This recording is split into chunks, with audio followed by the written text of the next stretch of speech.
What has the path of sorrow and suffering been like for you? Can you remember the steps, one by one, along the way?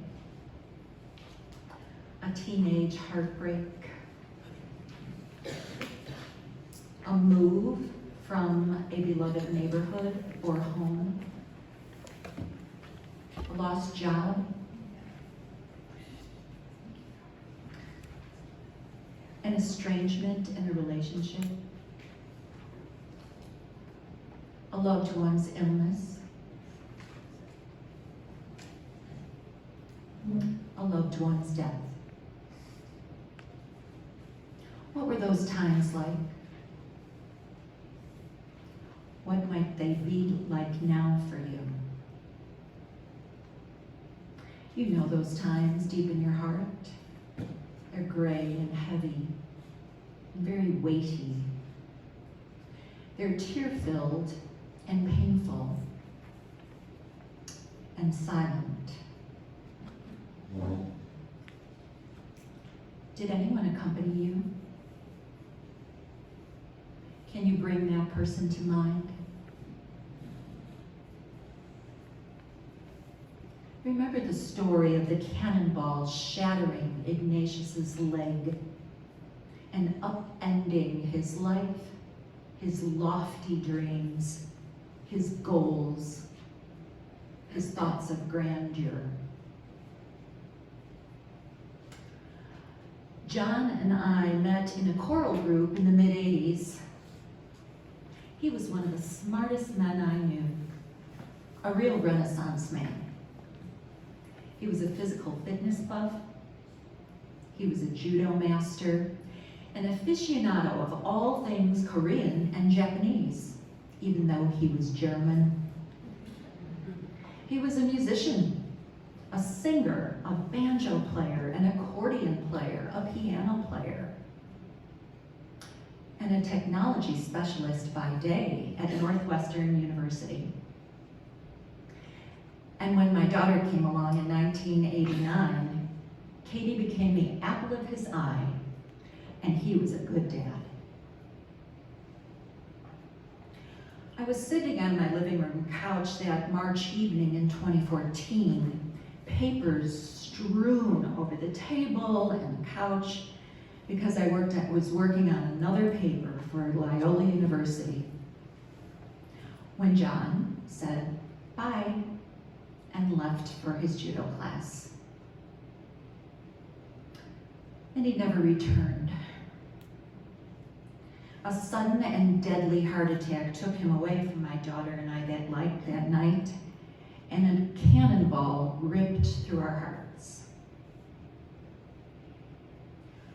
I remember those early days of grief, walking around in a daze, people coming in and out of the house, plans being made for the memorial service, trying to take care of my daughter first and me second.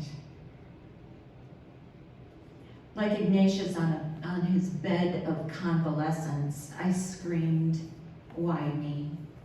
Why us?" And then all goes quiet, doesn't it?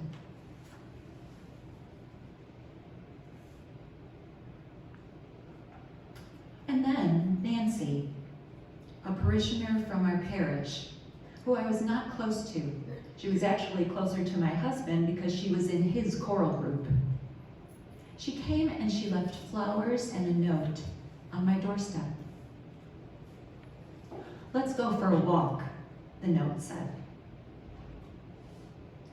That simple invitation broke the silence and led me out of my door.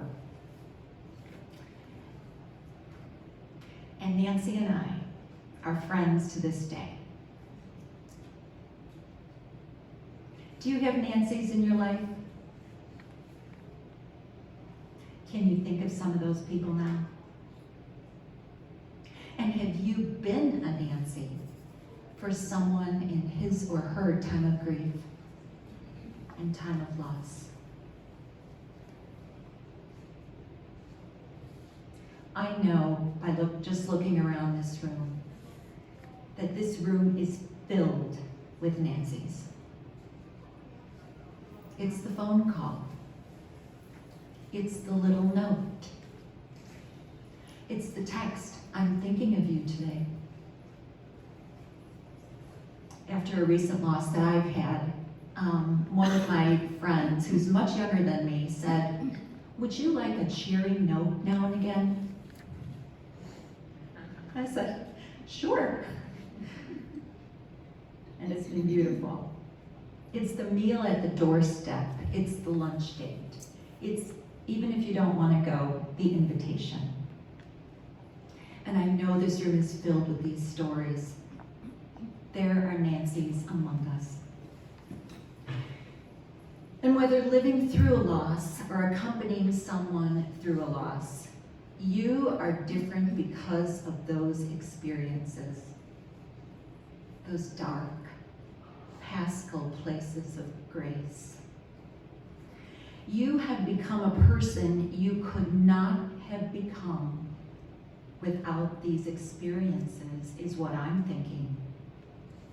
But it doesn't mean you would have chosen them if you had the chance.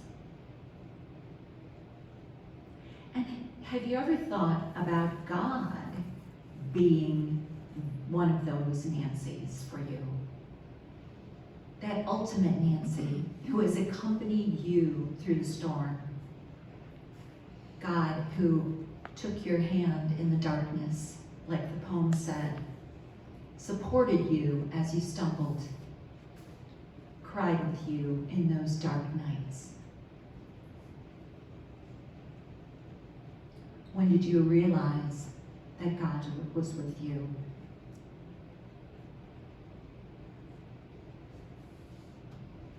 Jesus said, all you who are burdened, all you who are weary, all of you with heavy yokes upon your shoulders, come to me, and I will give you rest for your bodies and your souls.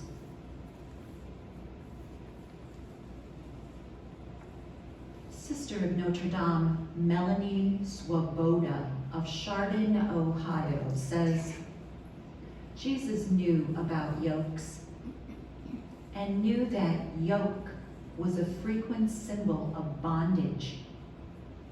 His listeners would have known that too, but Jesus gives this metaphor a new twist. My yoke is not a yoke of bondage, he says. It's a yoke of bonding. For I will teach you how to bear it. In fact, I will bear the yoke with you. And isn't that a beautiful image of Jesus bearing our crosses with us? Bearing the load, bearing the pain. The Austrian poet Rilke wrote, deep in the darkness is God. So just for a minute or two, as my battery is running low, and I will recharge, I invite you to reflect on these questions, which is in your purple handout. Who accompanied me on my path of sorrow? Who have I accompanied? And who have I become because of this?